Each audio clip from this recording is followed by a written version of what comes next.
하나님께서는 모세를 통해서 가나안 땅에 있는 우상과 우상의 제단을 제거하라고 말씀하셨습니다. 그리고 이스라엘 내부에 있는 거짓 선지자들과 또 잘못 꿈을 꾸며 하나님을 떠나게 만드는 그런 사람들, 또 이단이나 우상을 섬기자고 유혹하는 가족이나 친구들을 제거하라고 말씀하셨습니다. 왜냐하면 우상과 우상의 제단, 거짓 선지자들은 우리로 하여금 하나님을 떠나 파멸로 인도하기 때문에 그렇습니다. 오늘 본문은 채무로 인해서, 빚으로 인해서 고난을 당하는 가난한 사람들에 대한 배려와 또 하나님께서 베푸신 은혜를 기억함으로 어려운 사랑에 놓여 있는 사람들을 도우라는 말씀을 우리에게 전해주고 있습니다. 저는 본문에서 본문에 나오는 세 가지의 명령을 여러분과 함께 나누고 싶습니다. 먼저 첫 번째 명령은 빚을 탕감해 주라는 것입니다. 빚을 탕감해 주어라. 우리 1절에서 3절의 말씀 같이 한번 읽어보겠습니다. 1절에서 3절 말씀입니다. 시작. 매 7년마다 탕감해 주어야 한다. 그 방법은 이렇다. 모든 채권자가 자기 동료 이스라엘 사람에게 꾸어진 빚을 탕감해 주고 그 동료 이스라엘 사람이나 형제에게 독촉하지 말라는 것이다. 빚을 탕감해 주는 여호와의 때가 선포됐기 때문이다. 너희가 이방 사람에게는 빚 독촉을 할 수 있지만 너희 형제가 꾼 빚에 대해서는 탕감해 주어야 한다. 모세는 매 7년이 되는 때, 그러니까 안식년인데 안식년이 될 때마다 빚을 진 사람들의 빚을 탕감해 주라고 말씀하고 계십니다. 이 말씀에 대해서 이 안식년이 되어질 때, 7년째가 되어질 때 부채를 완전히 탕감해 주라는 그런 말씀으로 이해할 수도 있고, 또 안식년에는 빚 독촉을 하지 말라는, 면제하라는 그런 견해가 있습니다. 또는 돈을 빌려줄 때 담보로 잡았던 것을 다시 돌려주라는 그런 해석으로 이해할 수도 있습니다. 보통 성경이 말하는 매 7년 안식년이 오게 되면 그들은 농사도 짓지 않고 또 따로 수입이 없기 때문에 빚을 탕감해주는 이러한 제도, 이러한 규례는 가난한 사람들, 도저히 빚을 갚을 수 없는 사람들에게는 굉장히 귀한 소식이고 은혜였습니다. 애초에 빚을 줄 때도 이 경제적인 이익을 바라고 주는 것이 아니라 어렵기 때문에, 그래서 긍휼을 베풀기 위해서 빌려주었지만 일정한 기간이 지나도 6년이 지나고 7년이 되어도 그 빚을 갚지 못하는 어려운 사람들을 이 빚을 탕감해 주므로 긍휼과 간용을 베풀라고 하는 하나님의 안식년을 온전히 누릴 수 있는 그러한 의미로 이 법이 있습니다. 이 율법을 통해서 우리에게 몇 가지 교훈을 주고 있습니다. 이것은 빚을 진 사람은 그 빚진 자, 그러니까 빚을 준 사람은 그 빚진 자를 억누르거나 또는 어렵게 하라는 그런 것이 아닌 거죠. 잠언에도 보면 빚을 진 사람은 빚쟁이의 종이 된다는 그런 표현이 있습니다. 잠언 22장 7절 말씀인데요. 우리 같이 한번 읽어보겠습니다. 시작. 부자는 가난한 사람을 다스리고 빚진 사람은 빚쟁이의 종이 된다. 이 7년마다 빚을 탕감해 주라는 이 율법은 빚이 영구적으로 빚진 자를 억누르는 것을 결국은 차단하기 위한 그런 내용이죠. 빚을 진 사람은 빚쟁이의 종이 된다고 얘기합니다. 그래서 성경은 우선적으로 우리가 어떻게 하든지 다른 사람에게 빚지는 것을 원하지 않습니다. 어떤 그 사정이든 이게 빚을 진다는 것은 하나님께서 원하지 않는 그러한 내용입니다. 그렇지만 어떤 사정에 의해서 빚을 지게 되면 우리는 그 빚을 반드시 갚아야만 합니다. 그것이 기본적인 우리의 태도고 우리의 의무이고 또 우리의 도덕이죠. 우리가 될 수 있으면 빚을 지지 말아야 될 것이고, 그러나 어쩔 수 없어서 빚을 졌다면 그 빚은 당연히 갚아야 할 것입니다. 그리고 또 한편 그 빚을 준 사람은 채권자죠. 채권자는 그 빚으로 그 사람을 구속하거나 또는 조종하거나 지배해서는 안 된다는 것을 우리들에게 말해줍니다. 하나님께서 모세를 통해서 안식년의 모두 빚을 탕감해 주라는 것은 빚으로 사람을 지배하거나 다스려서는 안 된다는 것을 우리에게 말해줍니다. 도리어 7년의 안식년에 채권자가 채무자의 돈이나 토지나 곡식 등의 빚을 면제해 주므로 그 안식년의 은혜를 얻게 되어지고 그 은혜로 인해서 다시 재개할 수 있는, 다시 자유롭게 시작할 수 있는 기회를 주라는 그런 말씀입니다. 이 채무 면제 이 규례의 구속사적인 의미가 있다면 그것은 예수님께서, 우리가 성찬을 나눴던 것처럼 예수님께서 십자가의 죽으심으로 모든 사람들이 지고 있는 죄라는 부채를 탕감해 준 것을 예표한다고 말할 수 있습니다. 모든 사람은 십자가 달려 죽으신 예수님의 사랑과 은혜로 인해서 자유함을 얻게 됩니다. 우리가 감당할 수 없는 엄청난 죄의 빚을 예수님께서 친히 십자가에서 대신 대속하심으로, 대신 갚아주심으로, 예수님께서 우리의 죄값을 탕감해 주심으로 우리의 영혼이 구원을 얻고 파산하지 않는 것을 우리들에게 예표해 준다고 말할 수 있습니다. 사랑하는 성도 여러분, 우리는 빚을 지지 말아야 됨에도 불구하고 많은 사람들은 빚을 가지고 있습니다. 그것이 우리의 현실이고 우리의 모습이죠. 기본적으로 성경은 우리들에게 빚을 지라고 말씀하지 않습니다. 그래서 우리는 어떻게 하든 빚을 지지 말아야 될 것입니다. 그러나 빚을 졌다면 그 빚은 반드시 또 갚아야 될 것입니다. 또 어떤 이유에 의해서 다른 사람에게 빚을 준 사람도 그 빚으로 그 사람을 구속하거나 지배해서는 안 될 것입니다. 그래서 저는 여러분에게 권면합니다. 제가 얼바인 온누리교회에 있었을 때 이민교회에서 더 많은 것을 알게 됐는지는 모르지만 성도 간의 금전적인 거래로 인해서 많은 상처와 많은 어려움이 있는 것을 보았습니다. 해결하기 너무나 힘든 그런 고통이 있고 나중에는 믿음까지 약해지게 되고 관계도 깨어지는 것을 많이 보았습니다. 성도 여러분, 그래서 우리는 성도들 간의 금전 거래를 우리는 하지 않아야 됩니다. 그리고 우리가 누군가를 도와주기 위해서 내가 감당할 만한 그냥 그것을 탕감해줘도 될 만큼의 그러한 부분을 도울 수는 있지만 그러나 그것이 금전적인 거래 관계가 되어져서 서로 상처가 되고 시험에 들고 어려움에 처하는 그런 부분을 우리는 갖지 말아야 될 것입니다.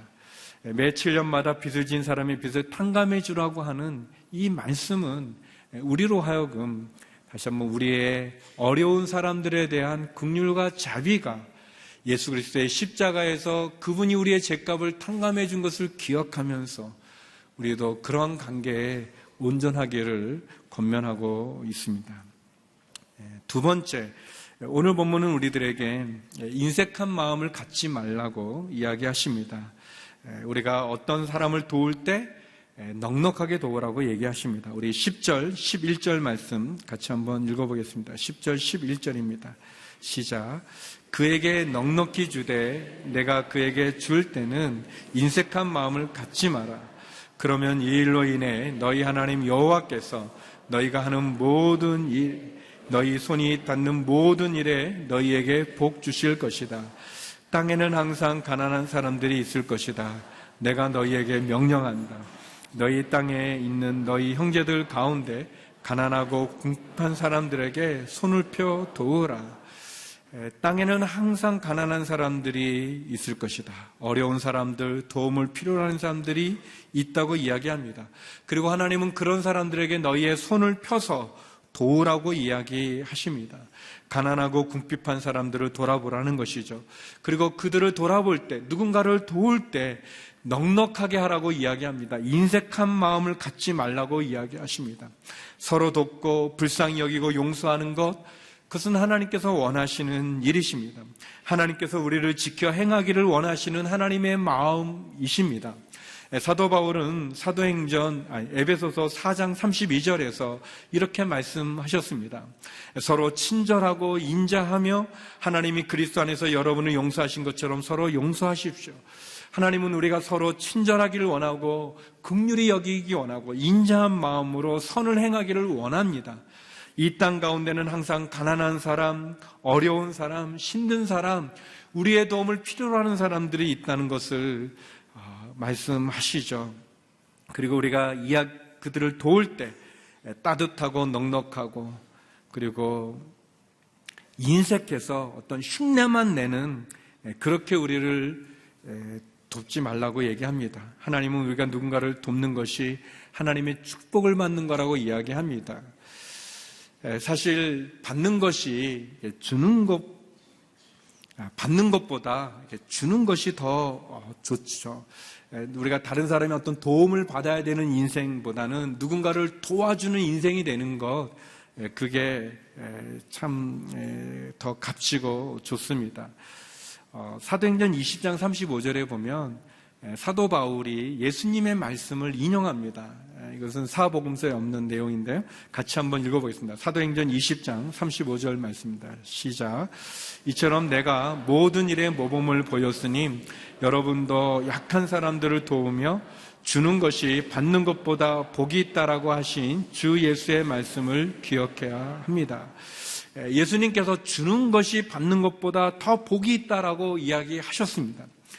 사도 바울이 이렇게 유일하게 또 말씀하고 있는 예수님의 말씀이 있는데, 하나님의 말씀에 우리가 순종해서 받기보다 주는 것을 좋아할 때, 받는 것보다 주는 것을 순종해서 행할 때 하나님 우리에게 복이 있다라고 이야기해 주시고 계십니다. 하나님의 말씀에 순종해서 베풀고 또 탕감해 주고 그리고 넉넉하게 손을 베푸는 것, 그것이 하나님의 축복을 받는 비결이고 하나님의 약속입니다. 저희 오늘리교회가 더 멋진 세상이라고 하는 비영리 NGO 단체를 통해서 지진이라든지 자연재해라든지 어려운 일을 당한 많은 사람들을 돕고 있습니다. 2015년에 네팔의 고레다나 마을에 지진이 나서 그냥 그 마을 전체가 다 무너지고 학교도 무너지고 교회도 무너지고 또 개인의 집들도 다 무너져서 어려움에 처했을 때 많은 의료진들이 달려가서 그들에게 의술을 베풀고 사랑을 베풀었습니다. 그리고 돌아와서 또 우리가 많이 헌금했던 것처럼 헌금해서 그 무너진 집들을 세우는 그 일들을 감당했습니다. 여러 명의 선교사님 또 여러 명의 자원봉사자들과 함께 오랜 시간 해서 그 고레다나 마을 가운데 82가구가 살 수 있는 62채의 집을 져줬습니다. 학교도 다시 지어주고 또 교회도 또 신축하면서 사랑을 많이 베풀었습니다. 그 고레다나 마을에 있는 유지되시는 분이, 대표되는 분이 저희 교회에 더 멋진 세상에 감사의 편지를 보냈었어요. 그 편지를 통해서 이 마을이 우리의 그런 사랑의 손길들을 통해서 그들이 복음에 대해서 그 마음을 열고 또 교회에 나와 하나님을 믿는, 그리고 그 마을의 새 희망과 또 소망 가운데 살아가는 그런 감사의 이야기를 듣게 됐습니다.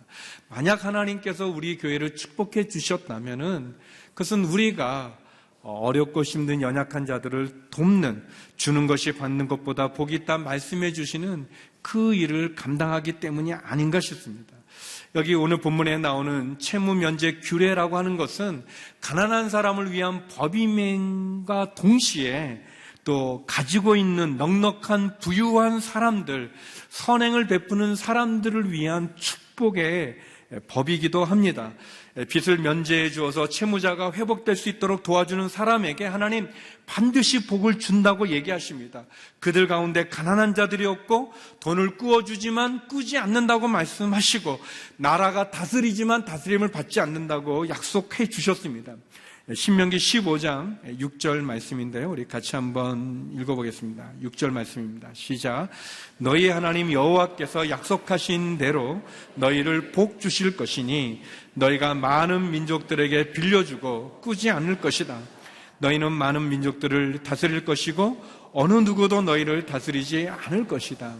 이 법은 가난하고 어려운 자들에게 은혜를 베풀고 사랑을 베풀고 친절을 베푸는 것이 그 가난한 사람에게도 도움이 되어지지만 그것을 베푸는 우리에게도 하나님 축복이 되어진다고 이야기하십니다. 그러면서 말씀하시는 거죠. 인색한 마음으로 하지 마라. 넉넉하게 하라.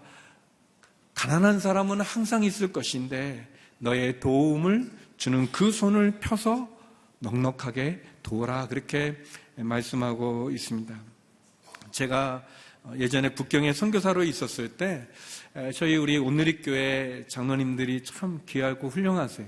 어느 장로님께서 전화를 주셨어요. 그래서 그때는 이제 북경 시내에 높은 건물들이 많지 않았었는데 국제무역센터라고 하는 아주 굉장히 이렇게 높은 큰 건물이 있었는데 그 안에 있는 아주 너무나 그 멋있는 중국 그 음식점으로 레스토랑으로 저희 농장에 있던 직원들과 또 저희 장로님 네 분과 또 저희 가정 우리 아이들 이렇게 초청해 주셨어요. 그래서 같이 이렇게 그 레스토랑에 이제 저희를 초대해서 저는 처음 들어가 봤어요. 그 건물도 이제 좀 너무 이렇게 화려하고 비싼 데서 못 갔는데 그 음식점은 말할 것도 없는데 아무튼 거기 들어왔더니 참 좋더라고요. 그 더 좋은 거는 마음껏 먹으라고. 그래가지고 좀 고생하다가 이렇게 장로님께서 이렇게 사주시는 그 음식으로 또 이렇게 많이 먹었는데, 근데 그 음식도 참 좋았지만 그 장로님의 그 마음이 너무 감사했었습니다. 보통 제가 이제 선교지에 있으면 이제 전화가 오는데 때게 보통 제가 여기 중국 북경에 왔는데 어디서 자야 될지 모르는데 한번 재워줄 수 있나요? 뭐 그런 전화나 아니면 어디 가야 되는데 혹시 뭐 도와줄 수 있나? 그런 게 많았는데 그 장로님은 본인 일은 본인이 다 하고 도움받는 게 아니라 선교사님 위해서 그렇게 초대해 주셨던 그런 장로님 있어요. 그 따뜻한 마음, 그 베푸시되 넉넉하게 베풀어 주시는 그 마음이 굉장히 인상적이었습니다. 우리 애제 선교회에서 우리 선교사 자녀들을 위해서 늘 선물을 보내주죠. 생일 때도 보내주고 또 우리 어린이날이라고 우리 순회서들도 우리 선교사님들 위해서 이렇게 선물 보내지 않습니까? 선교지에 있는 선교사님들이 또 자녀들이 그 선물을 펴봤는데 그 선물이 너무 좋은 거예요. 그 선물이 그냥 교회에서 시키니까 해서 보낸 그런 선물이 아니라 사랑의 마음을 담아서 정성을 담아서 인색하게 하는 것이 아니라 따뜻한 마음으로 보내주면 그것이 선교사님에게 큰 힘이 되죠. 사랑하는 성도 여러분, 우리나라는 잘 사는 나라가 됐습니다. 물론 어려움이 있지만 그러나 예전 보릿고개라고 하는 지금은 상상할 수 없는 그런 어려운 시간들이 있었습니다. 우리가 서서평 영화를 보지만 그 영화의 감동은 무엇입니까? 그것은 이 조선 땅 가운데, 헐벗은 조선 땅 가운데 그 외국 선교사님이 여자의 몸으로 오셔서 그 문둥병에 걸려있는 그 나은 자들을 돌아보시고 그리고 자기도 약하고 자기도 연약하고 자기에게 오는 후원금의 반은 교회에 헌금하고 그 반으로 또 반을 띄어서 또 가난하고 어려운 이들을 도우며 그 반의 반을 가지고 자기의 생활조차도 잘하지 못하며 어려운 버려진 고아들을 입양해서 키우는 그 모습이 우리에게 감동이 있는 것 아니겠습니까? 우리의 어른 세대들이 그 보릿고개를 벗어나기 위해서 잘 살아보기 위해서 애쓰고 수고하고 노력을 많이 했었습니다. 중동에도 갔었고 또 베트남 전쟁에도 참여했었고 또 미국에도 가고 여러 가지 꿈을 가지고 많은 일을 해서 그런 어려운 그 시절을 지내 우리가 이 자리에 있는 것이요. 우리나라에는 우리의 예전 어려웠던 시기처럼 어려운 가운데 있는 많은 제3세계 외국인 근로자들, 노동자들이 와 있습니다. 그들은 우리의 도움을 필요로 하기도 합니다. 그리고 오늘 말씀처럼 우리의 친지 가운데, 가족 가운데, 우리의 이웃 가운데는 가난하고 우리의 도움을 필요로 하는 사람들이 늘 있습니다. 성경은 하나님은 그들을 돕되 인색하게 하지 말라고 얘기합니다. 넉넉함으로 우리의 손을 펴라고 얘기합니다. 사랑하는 성도 여러분, 저와 여러분이 우리의 어려운 이웃들을 돌아보는 그 일에 또 오늘의 교회가 저와 여러분이 온전히 쓰임 받을 수 있기를 주의 이름으로 축원합니다. 마지막 세 번째는 받은 은혜를 기억하라는 것입니다. 우리 14절, 15절 말씀 같이 한번 읽어보겠습니다. 14절, 15절입니다. 시작. 내 양들이나 내 타작마당이나 부두틀에 있는 것을 그에게 넉넉히 베풀어라. 너희 하나님 여호와께서 너에게 복 주신 것처럼 그에게 주어라. 너희가 이집트에서 종이었고 너희 하나님 여호와께서 너희를 구해내셨음을 기억하라. 그러므로 내가 오늘 이것을 내게 명령하는 것이다. 빚을 면제해주고 탕감해주는 목적은 가난한 사람들을 돕기 위함입니다. 또한 하나님은 우리 모두가 그런 동일한 안식과 평안을 누리기를 원하죠. 하나님은 우리가 누군가에게 빚을 지기도 원하지 않으시고 또 빚을 진 자는 그 빚을 가지고 있는 자는 그 빚으로 그 사람을 지배하기도 원하지 않으십니다. 성도들은 가난한 이웃들에 대한 자비와 긍휼을 베풀고 또 도와주어야 합니다. 넉넉하게 베풀라고 이야기하십니다. 가난한 사람들을 외면하는 것은 하나님의 은혜를 저버리는 거라고 이야기하십니다. 하나님은 말씀합니다. 이스라엘 백성들에게 너희가 이집트에서 종되었던 때를 기억하라고 이야기합니다. 그래서 너희 가운데 있는 어려운 자들을 도우라고 이야기합니다. 사랑하는 성도 여러분, 우리도 어렵고 힘든 시절이 있었고 우리 가운데 어렵고 힘들었던 과거가 있지 않겠습니까? 그래서 하나님이 우리에게 주신 그 부유함을 가지고 어려운 사람을 도우라고 이야기하고 계십니다. 예수님께서는 마태복음 18장에 보면 1만 달란트 빚진 사람이 왕으로부터 그 많은 빚을 탕감받았는데 자기에게 빚진 100데나리온 빚진 자를 감옥에 넣는 그런 비유가 있습니다. 이 한 달란트는 15년의 품삯을 이야기합니다. 그러니까 15년의 연봉이니까 굉장히 큰 돈이죠. 그러니까 1만 달란트는 계산해 보면 15만 년의 품삯입니다. 15만 년. 그러니까 그것은 우리가 이렇게 감당할 수 없는, 갚을 수 없는 그런 액수예요. 근데 그것을 탕감받았어요. 면제받았어요. 그런 사람이 자기에게 100데나리온, 한 데나리온은 하루의 품삯인데 100데나리온, 그러니까 한 3달 정도의 월급을 빚진 그 사람을 면제해주지 않고 탕감해주지 않고 도와주지 않고 용서해주지 않고 감옥에 넣는 그 장면을 보면서 예수님께서는 그 장면을 이야기하면서 이렇게 말씀하십니다. 마태복음 18장 32절에서 33절 말씀인데요. 우리 같이 한번 읽어보겠습니다. 시작. 그러자 주인은 그 종을 불러서 말했다. 이 악한 종아, 내가 나에게 애언하기에 내가 내 빚을 모두 없애주었다. 내가 너를 불쌍히 여긴 것처럼 너도 내 동료를 불쌍히 여겼어야 하지 않았느냐. 하나님 나라의 부유함은 혼자만 누리는 부유함이 아닙니다. 함께 나누라고 주어진 것이죠. 함께 풍성하라고 우리에게 주어진 하나님의 선물입니다. 내게 빚진 자를 탕감해주고 누군가를 도울 때는 인색하게 하지 않고 넉넉하게 도우며 하나님께서 내게 베푸신 은혜를 기억하고 가난하고 어려운 사람들을 도와주는 것, 그것이 하나님의 마음입니다. 그리고 하나님은 그런 것을 통해서 우리를 축복하기를 원하십니다. 우리가 누군가를 돕고 사랑을 베풀 때 하나님은 그 자그마한 우리의 손길과 사랑을 은혜의 마중물로 삼아서 더 큰 은혜가, 더 큰 사랑이, 더 큰 축복이 흘러가기를 원하십니다. 축복해 주기를 원하십니다. 그리고 우리의 그 자그마한 사랑을 통해서 다시 일어설 수 있는 기회를 어려운 사람이 갖기를 원하시는 거죠. 사랑하는 성도 여러분, 우리 주변에는 항상 가난한 사람들이 있고 우리의 도움을 필요로 하는 사람들이 있습니다.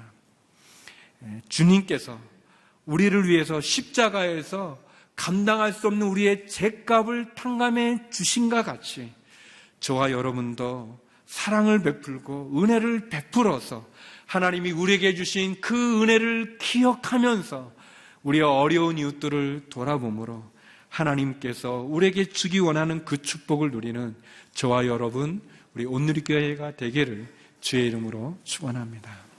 기도하시겠습니다. 거룩하신 아버지 하나님, 하나님이 우리에게 베풀어 주신 은혜를 기억하면서 인색하지 않고 넉넉함으로 우리의 손을 펴 어려운 이웃들을 돌아볼 수 있는 저희의 믿음이 되게 하여 주시고 온누리교회가 되게 하여 주시고 이 나라 이 민족이 되게 하여 주시옵소서. 예수님 이름으로 기도드립니다. 아멘. 몹쓸 병마와 싸우다 세상을 떠난 선교사. 그렇게 우리는 예수를 만났다.